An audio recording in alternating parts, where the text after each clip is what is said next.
이제는 오늘은 그 시공에 관련돼서 한번 해보겠습니다. 시공 벌써 많이 온 것 같습니다.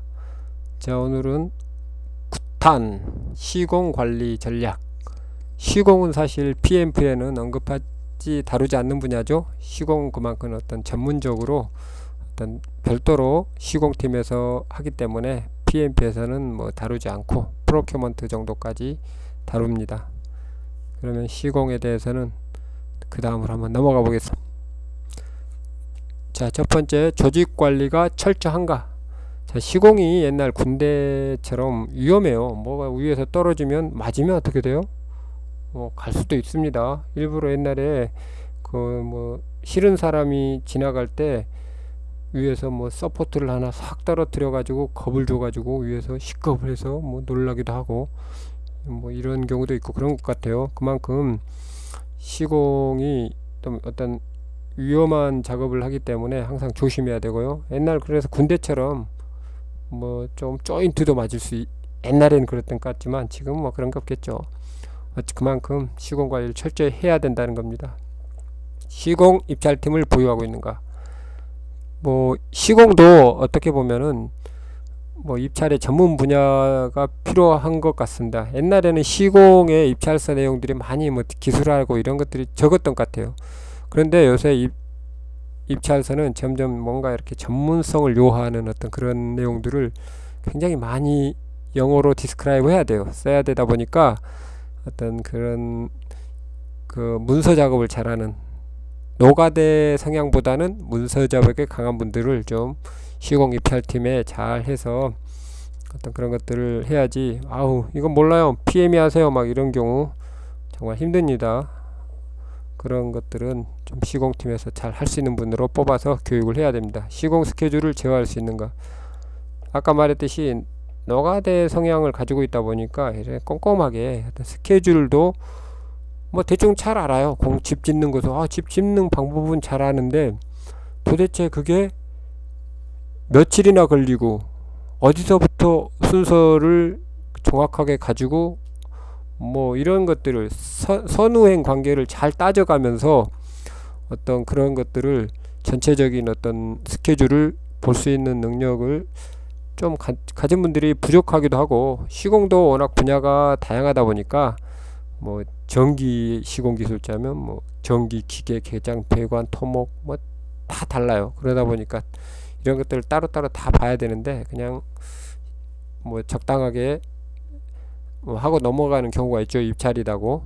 그러나 입찰이 엔지니어링과 구매는 그냥 대부분 어느 정도 픽스가 됩니다.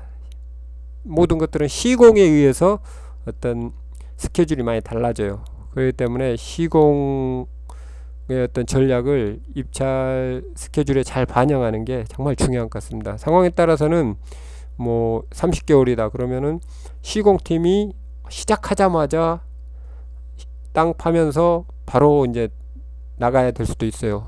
그러면은 당연히 도면도 아주 필요한 부분을 빨리 그려줘야겠죠. 그러면서 필요한 부분에 대해서 바로 시공팀과 협조를 하면서 나가야 될 수도 있고요. 그 다음에 템퍼러리 퍼실리티나 이런 것들 빨리 지어야 돼만이 되는 경우도 있고, 그렇지 않으면 엔지니어링이 어느 정도 한 70~80% 끝나고 시공팀이 나가는 경우라면은 조금 시공 공사 기간이 여유가 있는 거죠. 이런 것들을 정확하게 좀 볼 수가 있는 건 있어야 됩니다. 이게 바로 돈하고 연결되죠. 현장에 투입됐다는 건 바로 굉장히 많은 돈이 들기 때문에 이런 것들을, 그리고 현장에서 수많은 한 일일 인원이 10,000명 이렇게 될 수가 있습니다. 그러니까 하루에 10,000명씩 관리한다는 거, 시공 인원을 관리한다는 게 보통 일이 아니죠. 이런 것들을 잘 짜서 입찰에 잘 반영해야지만이 수행 때도 잘 되고 입찰 금액도 나름대로 좀 하여튼 잘 줄일 수도 있고 그렇습니다. 그리고 입찰 우리가 발주처에 프리젠테이션을 할 때 어떤 시공적인 면도 정확하게 부각할 수가 있고요. 각 나라별 임금 벤더 서브콘 등에 관련 정보가 있는가. 자, 이제 시공 하여튼 자료가 그렇게 많진 않아요. 그러나 어떤 구매 같은 경우는 어프루벌 뭐 벤더 리스트 이런 것들이 발주자로부터 나옵니다. 이 구매만 쓰세요. 그러니까 그거 엄청 한 뭐 몇백 개씩 오기 때문에 그걸 잘 활용해서 어떤 선정을 하면 되는데, 시공 같은 경우는 어떤 뭐 서브콘 벤더 리스트가 뭐 온다던가 이런 경우는 거의 없어요. 우리가 물론 이제 그런 건 있죠. 현지의 업체와 시공업체를 써라 뭐 이런 내용이 있으면은 이제 그런 경우도 힘들죠. 현지 뭐 사막에 무슨 현지 업체가 얼마나 잘하겠습니까? 당연히 좀 어렵죠. 이런 경우 이제 현지의 인원을 어떻게 교육시켜서 우리가 직접 뭐 할 것인지 이런 전략과 전술도 잘 해야지만이 시공 금액을 줄일 수가 있습니다. 잘못됐다가는 시공 금액이 전체 한 20-30%에 끝내야 될 것을 50% 넘어간다. 이래서 이제 사실 시공 금액 때문에 어떤 뭐 프로젝트의 실패 금액이 초과된 금액이 경향이 많겠죠. 이미 엔지니어링과 구매는 픽스된 금액을 가지고 항상 하는 경우가 많습니다. 그런데 시공은 변수가 커요. 뭐 없던 돌이 나타났다던가 뭐 실수로 시공을 해서 리웍을 해야 된다던가 뭐 이렇게 뭐 기상 환경이나 이런 환경적으로 영향을 받아서 일을 못 하던가 이랬을 때 뭐 하루하루가 엄청난 손해가 납니다. 장비 뭐 하루에 장비만 뭐 100대가 현장에 들어와 있다면 하루만 서 있어도 100대당 100만원이면 한 대당 100만원, 10대면 1000만원, 1억. 하루에 1억이 장비비가 그냥 잠깐 서 있는 1억씩 날아가는 거죠. 한 달 서 있으면 30억. 자, 엄청난 그런 어떤 시공에 임팩트를 미칩니다. 금액적으로. 그러니까 이런 것들을 잘 관리할 수 있는 어떤 그런 방법으로 스케줄도 짜야 되고 입찰에 어떤 그런 작전을 잘 세워야 됩니다. 입찰 때부터 이런 건 잘 세워야 될 것 같아요. 근데 보통 시공이 아까 말했듯이 이런 개념이 좀 덜하다 보니까 이런 뭐 문서 작업에 좀 잘 협조가 안 될 때가 있습니다. 이런 것들을 전략적으로 잘 생각해서 해야 돼요. 자, 그 다음에 수행도 컨스트럭션에 뭐 CMMS 시스템 있는가? 제가 하나 넣었네요. 저는 CMMS 되게 좋아합니다. 제가 해외에서 제가 직접 했기 때문에 뭐 CMMS 뭐 컴퓨터라이즈 매니지먼트 메인터넌스 시스템 이런 것들이 스페어 파트도 관리해주고 이런 것들이 있습니다. 그러니까 어떤 스페어 파트 이런 것들을 시공적으로 좀 서포트하면 뭐 좋은 것도 있고, 근데 뭐라고 업체 간 커뮤니케이션을 활성화할 수 있다. 프로젝트에 맞는 조직으로 구성을 해야 함. 조금 뭔가 이렇게 연관성이 떨어집니다. 넘어가겠습니다. 각 공구장은 영어에 능통한가? 자, 이거 정말 중요합니다. 우리나라 사람 아직도 옛날 분들은 영어에 약하고, 물론 저도 뭐 옛날 사람이 되어가고 있지만 사실 뭐라 해야 되나, 인플루언트리 하지 않아요. 그러다 보니까 이게 가끔은 약간 좀 이렇게 뭐 자유자재로 구사를 못하더라도 기본 업무에 필요한 영어는 확실히 알아야 됩니다. 그리고 그 정도는 당연히 해가지고 가야지 문제가 없지. 뭐 아예 그냥 이렇게 진짜 못 해가지고 오면은 공구장들이 도망 다니고 이래가지고 그냥 대충 흘려듣고 뭐 남을 통해서 듣고 이러다 보면은 이거 큰 문제가 되는 경우가 많이 있더라고, 현장에서. 물론 일은 잘해요. 또 그런 분들이 왜 현장에 갔느냐? 일을 잘하기 때문에 간 거예요. 그러면은 일을 잘한 만큼 옆에 돈이 들더라도 좀 통역관을 잘 이렇게 서포트하게 하던가 이렇게 해야 되는데 또 그냥 내버려 두죠. 우리나라 스타일이에요. 그냥 뭐 생존 뭐 그런, 하여튼 좀 그런 것들은 체계화가 없는 것 같아요.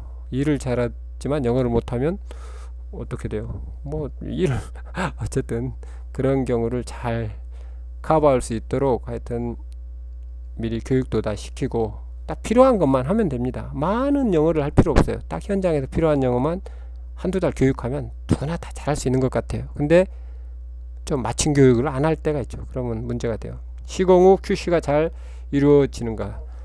현장은 정말 수천 명이 하루에도 왔다 갔다 합니다. 그 넓은 그 뭐 킬로미터 현장이 결국은 공장이 돌아가고 하는 걸 보면 왜 돌아갈 수 있느냐, 지금 그렇게 생각합니다. 정말 수많은 사람이 보고 듣고 말하고 회의하고 함으로써 어떤 그런 게 완성된다. 한 사람이 한다면 뭐 불가능하죠. 근데 수많은 사람이 잘못된 것을 고치고 서로 얘기하고 하다 보니까 잘못된 것도 고쳐주고 뭐 나중에 이렇게 하다 보니까 그 공장이 만들어져요. 신기하더라고요. 어떤 도면에 따라서. 근데 서로가 불협화음으로 일어나 서로 신경 안 쓴다. 그럼 뭐 한두 군데 끊겨 가지고 있는데 못 봤다. 공장은 사실 한 군데라도 실패 100%가 돼야지, 뭐 99%가 되면 공장 안 돌아갑니다. 그래서 100% QC를 잘해야 되는데 뭐 적당히 하고 뭐 그냥 QC가 땅속을 검사 안 하고 묻었다. 이거 나중에 문제되면 콘크리트 다 쳐놨는데 찾지도 못하고 파지도 못하고 이거 심각합니다. 어쨌든 그래서 철저하게 QC만 잘해도 아주 망가지진 않아요, 공사가. 그렇기 때문에 QC 정도는 잘하는 거. 리스크 팀도 잘 확인해야겠죠. 자, 현장에서 문제는 누가 가장 잘 아는 것일까? 현장의 문제는 누가 가장 잘 아는 걸까? 내가 이런 말들을 가끔 해요. 누가 가장 잘 현장에서 잘할 것 같냐고 QC팀 어떤 부사장이 물어본 경우도 있고 그런데요. 누가 잘할 것 같아요? 엔지니어? 아니에요. 사실은 현장은 포크레인 기사가 선을 실수로 끊어먹고 함구하고 있어요. 자기가 끊어먹었다고 얘기하면 어떻게 돼요? 그 힘없는 인부가 그걸 끊었다 실수로. 이건 뭐 상상을 초월할 일이 발생할 수도 있겠죠. 어쨌든 그러다 보니까 말도 못하고 그렇게. 근데 그게 언제, 이제 묻고 나서 언제 밝혀지겠어요? 미리 QC가 발견했으면 좋은데 QC도 뭐 설렁설렁 해가지고 발견 못했다. 이제 다 묻어놓고 나중에 딱 엔지니어가 전선이 들어간 테스트를 딱 했더니 헉, 전기가 안 돌아. 이거 이제 난리가 나겠죠. 그것도 메인선이면. 그런데 그런 메인선을 10개 이상 끊어먹기도 해요. 공사 기간 한 1년은 딜레이 될 겁니다. 어쨌든 그러면 1년 딜레이 되면 돈도 뭐 한 엄청나게 깨지겠죠. 자, 아까 제가 계산해 드렸죠. 포크레인 한 10대 들어와 있으면은 그 10대만 하루에 서 있어도 돈 엄청나고, 그 포크레인 인건비, 그 사람들 뭐 거기에 있는 사람들 먹고 자고 한 하루에 뭐 정말 많은 돈이 깨집니다. 하여튼 실수했을 때 실수했다고 말할 수 있는 것도 현장에서는 큰 용기입니다. 어쨌든 말해줘야지 큰 손해로 막을 수 있습니다. 어쨌든 이런 것들을 서로 그럴 수 있는 어떤 환경이 또 돼야겠죠. 뭐 실수했으면 몽골리안처럼 옛날 뭐 전쟁처럼 다 사형, 전쟁에서 피하면 사형 이러면 좀 말하기 그렇겠죠. 자, 이런 것들을 잘 고려해서 수행을 하면 좋을 것 같습니다. 자, 오늘은 또 시공이 끝났네요. 뭐 문의하실 말씀 있으면 문의 부탁드리며